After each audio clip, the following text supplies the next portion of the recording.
welcome back. Welcome if you're new. I'm going to be doing some kind of grungy goth Valentine's Day. I guess you could call them Valentine's Day nails. I don't know. They're just kind of goth and grungy looking to me. They can be Valentine's Day. They don't have to be. I tried not to go overboard with the hearts, specifically for that reason. You know, you can wear hearts any time of year. If you want to make them for Valentine's Day, they can. If not, any other time of year is fine. So yeah, this hand ends up looking like this. This hand I finished off camera, and it's just a little glitter fade with some of that Born Pretty gel polish that I showed recently, and it is, let me turn my flash on. Yeah, that helps a little. So yeah, it's just a little fade. The thumb is full cover with that glitter over black. Very simple, very, I did that in 2 or 3 minutes right before I started doing the intro here, so it takes no time. This one is very simple too, so I'll show you how to do it. Let's get into it. Okay, so this is what I'm starting out with. Just sculpted nude over tips like I usually do. Y'all seen me do it before. This gel is my Lisette's gel that I changed the color up a little bit. It's the True Nude. If y'all remember a couple of videos ago, it just wasn't the right color for me. So I made it a little lighter and just a touch pinker. And the way I did that was I started out with her clear, and it's about 2 parts nude to 1 part clear. Because if you're going to add color to color, you got to add some clear, or it's not going to cure correctly. So yeah, I mixed the clear in, and I wanted to lighten it, so I added a couple little swipes of white, and then I also wanted it to be a little pinker, so I added a couple of swipes of this gel polish from May Chow. It's in the color Peach Pink. It's just, it's that color, like a peachy, pinky nude, and that's what it looks like compared to the gel. But yeah, mix it all together, let it sit for a day or so so the bubbles can come out, and that's what I got. And I like this color. It's better on me than just the True Nude was. So yeah, so I think I'm going to do the rest of the pot at some point to match it. But yeah, so that's all just kind of a side note here. I'll get more into that on a later video when we talk about mixing gels. So I'm going to be using these stickers. I showed those in a recent haul, along with these charms that were in the same haul. Got them to go together. Thank you, Amy, for the suggestion for these nails. It was your comment that made me think of this set, so I appreciate it. These are the things I got out. The number 5 there is what I ended up using on my right hand. I'm going to use this black, and I got out this chrome powder. This is from Born Pretty. If y'all watch Miss Jo's Nail Co., this is the one from Born Pretty that she talks about all the time. It is a fantastic red. I love it. You can put it over any color and it'll be red. And I also got this silver liner gel out. Just, I don't know, I thought I might use it. I ended up not using it at all. I didn't really know where I was going with these until I was actually kind of working on them. So yeah, these are just things I got out just in case. So I'm going to start out just with every nail is going to start out black. Just one coat of this over this nude is all you need. This is a great black gel polish. It can be a one coater, like I said in my recent video with the gel polishes. It can be a one coater if you do it correctly. So yeah, I'm just going to do one coat on every nail. I'm going to take my liner brush, just a little small liner brush, and get around the cuticle. That's why I'm not pushing it too close to my cuticle area up there. That it's a touch I like to do with colors like black and white and anything that's, very super pigmented. I feel like it's just a nice little touch, and it makes it just look cleaner. I didn't do it on my I didn't do it on my right hand, which you'll be able to tell if you look closely, but on this hand, I did. So yeah, I'm going to do that to every finger, cure, and then we'll move on.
Okay, so everything's cured. I did wipe off the sticky layer, and now it's time for the chrome powder. I did try to put this straight over the gel polish, like I did that recent set of like bluish purple cat eye chrome powder nails. That one I was able to put just on the gel polish. This has to go over a no wipe top coat. So I'm going to use this one for my cart. If you look at my pinky there, it has red all around the edges. That's from where I tried to put it straight on the gel polish and had to wipe everything off, and it got on my skin, and y'all know how red is. So yeah, that's why it's kind of reddish around my finger right there. So anyway, a thin coat of this. I'm only going to cure it halfway, so 30 seconds, because I find that chrome powder sticks better to like a half cured top coat, and then we will get the chrome on.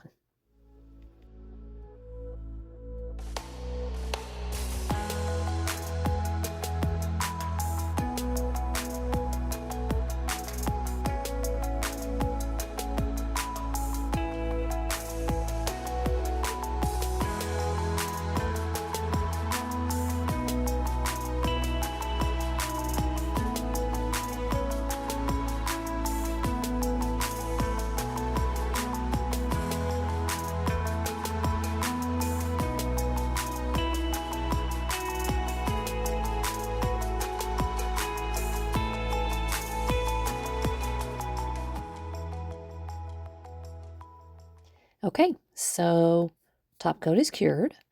I am going to use this little tool that I got on, I don't know, Temu, Shein, something like that. This is the best thing I've ever used for chrome powder, y'all. If you see one of these, snatch one up, because they're awesome. So, pinky nail is going to be full chrome. And then the rest of them, I'm going to do just like a spot here, a fade there, just little bits. I don't know, I didn't want them all to be solid red. I just wanted, a bit here and a bit there. So, these two, I'm going to do like I don't know, I was thinking of those like blush nails, that were so big this past year.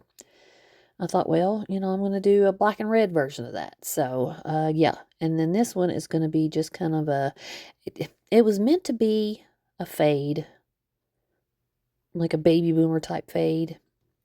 You'll see later on that I buffed a little bit after I top coated, and it kind of, I overdid it with the buffing, and it kind of tore into the chrome a little bit. But honestly, it goes with the set. So I didn't worry about fixing it. So yeah, once I've got it where I want it, I'm going to clean that little tool off, make sure it's dry, and use it to burnish that one in. And then I'm pushing pretty hard against my nail here to get it kind of faded out a little bit. Chrome powder is not the easiest thing in the world to fade out, and I mean, with this set, it doesn't really matter anyway. And yeah, I see I got it around my cuticle. Oh, well. Yeah, with the set, it doesn't matter that much anyway. Because like I keep saying, I want it to be grungy looking, and I don't want it to be perfect. I want it to be kind of ripped up and, half-assed looking, basically. So, yeah, I'm going to try and feather out these edges, and then I'm going to top coat them all again very thinly, because we're getting into a lot of layers here, so you want to keep everything thin. Then I'm going to buff, and then we'll get the stickers going.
Okay, so top coated, buffed mostly. Yeah, there's still some shiny spots. It didn't matter that much. I'm going to use these stickers like I showed y'all before. This is where I was just trying to figure out which ones I wanted to use. I did find out with these stickers, if y'all get them, they are kind of brittle. Like I had one just completely almost just break apart on me. It was, I don't know. They're not the best quality stickers in the world, so if you get these, just treat them gently. So, yeah, for the pinky finger, I wanted one of those little hearts with like the devil tail coming off of it. And here I'm going to show you very well off screen, out of shot, how I peeled it off of there. So sorry about that one, y'all. The rest of them are pretty much in shot, I think. But yeah, I just wanted that one right on the tip, right there on the end. And yeah, make sure that's really well pressed down. Stickers, I used to have a lot of problem with, like, air pockets getting under them after I top coated, and then they would bubble up and want to lift off. For a while, I was setting them in wet base coat and then curing them down, but that, yeah, I was having problems with that too. So now I just put them on and just do my best to get the air out from underneath of them and hope and pray, basically. So yeah, this is where I was having trouble getting this off. The best thing I can recommend for stuff like this is just fold that plastic right on the edge and very gently coax it up till you can get a hold of it and then pull it off as gently as you can. Because yeah, like I said, one of them just fell apart on me. And it sucked because it was the only one like that and I wanted it on my pointer finger and yeah. So yeah, just start in the middle, push all the air out, push it down very, very well. But, I mean, they are nice and thin, and I like the way they look, so, I'm glad I got them specifically for this set. The middle one's not gonna get a sticker because it's gonna have a charm. And, yeah, this one is gonna get a heart. And this was me trying to figure out which heart I wanted to use. And here I am struggling to get it off all in one piece. The part that was in the middle with little stars and stuff just did not wanna come off with it, and I wanted it all together, so, yeah. Had a little trouble with that one, but yeah. So get that on. And then I'm going to, I think I base coat after this step. I'm pretty sure that's what I do.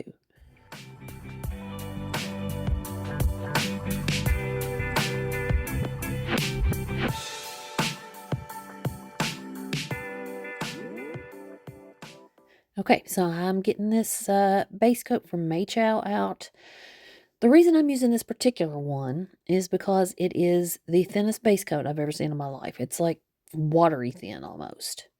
And like I've already said, we are getting into a lot of layers here, and I want to keep everything thin so I don't lose my shape so much. I mean, I know I'm already losing my shape a little bit, but, you know, it happens. So I'm going to go very, very thinly over these decals, over the whole nail, so I don't have any bumps or ridges or anything. And then we'll get the charm on the middle nail.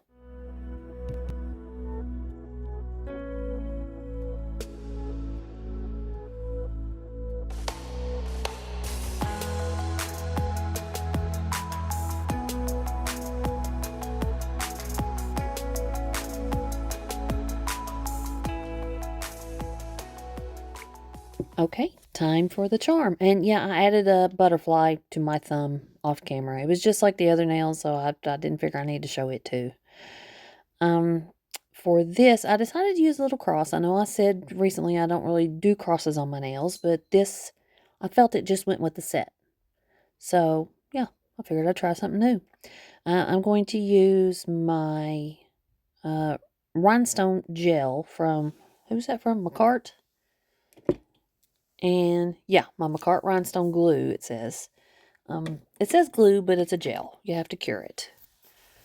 And get that on there, and then disaster. I drop it, and then I knock stuff over. And yeah, it was not cooperating here with me. So I'm going to end up fiddling around with this for a while and get it centered. But I mean, that's why I like using a rhinestone gel and not a glue to put these down, because you can play around with them as long as you want, and it's not going to set until you cure it into place. So you can, you got all kinds of playtime to get everything where you want it to be. So yeah, I'm going to get it centered. I'm going to use my little flash cure lamp here, and that was just me making sure it was in the middle and seeing how far it sticks out and everything. And the way it sticks out on the sides, don't worry too much about that. That is fixable. It's not sticking out so much that you can't fix it so it won't be catchy. And I've been wearing these for a few days now, and I'm not having any trouble with it. So I'll show you how to take care of that.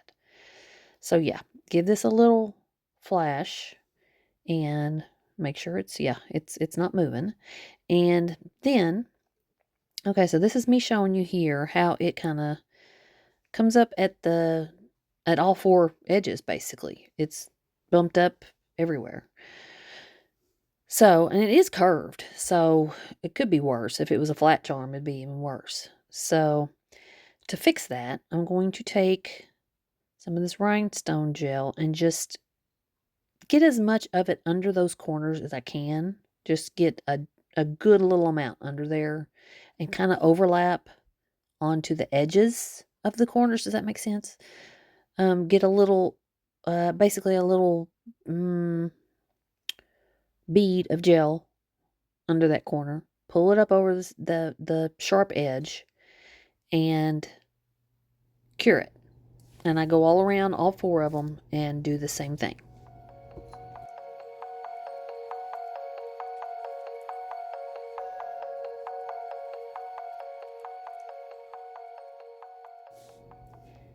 Okay, so now I am going to top coat. I've got everything, all the base coat on, the charm in place and cured down really well. After I flash cured it, I stuck it in my lamp for a good full cure. Don't forget to do that.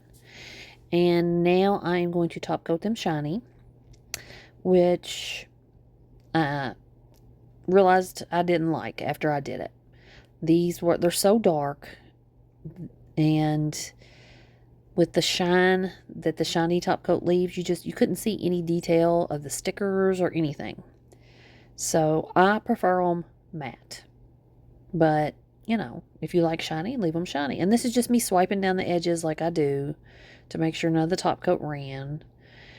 And I haven't done my middle nail yet. I like to leave anything with rhinestones or charms or anything like that. I like to do it separately. So I'm going to get all around the charm, around the edges, and over the corners a little bit. I'm not going over the top of the whole charm. Just make sure my top coat is butted up to all the edges and pull it over top of the corners so it's extra protection from it, snagging on stuff, poking me, all the things that charms can do. So, yeah, I'm going to do that and cure.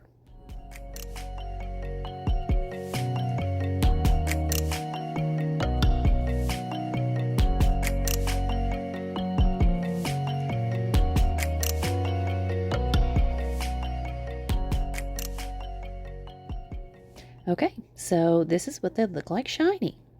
And with all the layers that we've put on, I've kind of lost the shape a little bit, especially on the ends.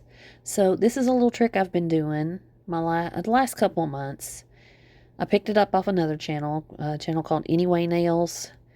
I can link it for anybody that's interested. She's Russian. She lives in Turkey now, I think. But you can use auto translate on her videos, and she does some really cool looking nails. But she does this at the end, and it really it sharpens the whole thing up, especially if you're taking pictures. It makes a big difference. Just this little touch of the file over the ends, and I never cap my ends anyway, so I wasn't worried about that. I like my ends to be bare, basically, like they look. I feel it's a cleaner look. So yeah, just a little touch of the file on every one of them. And I think you'll be amazed at the difference that it makes. I don't know. Little things can make a big difference. So that was them shiny. Oh no, here they are, still shiny. And as you can see, can't see hardly what's going on at all. So I matted them, and I prefer them matte. You can actually see you can see the stickers on there before you couldn't, or I couldn't. So yeah, I used my Lisette's matte, and it's a fantastic matte. I like it. It's nice and soft, and like I mentioned before, I do a 90-second cure on my matte. That way it gets rid of that gummy feel. I used her shiny on this hand, and it's really nice too. Nice and smooth, and they both feel really nice. I like them both. So yeah, they don't match perfectly, but they do coordinate. So that's good enough for me. So yeah, that'll do it. Nice, simple, and easy. Thanks you all for tuning in. I appreciate it. Let me know what you think. Make sure before you leave, please leave a comment. Leave a like. I'd appreciate it. Subscribe. And I will see y'all next time. Bye.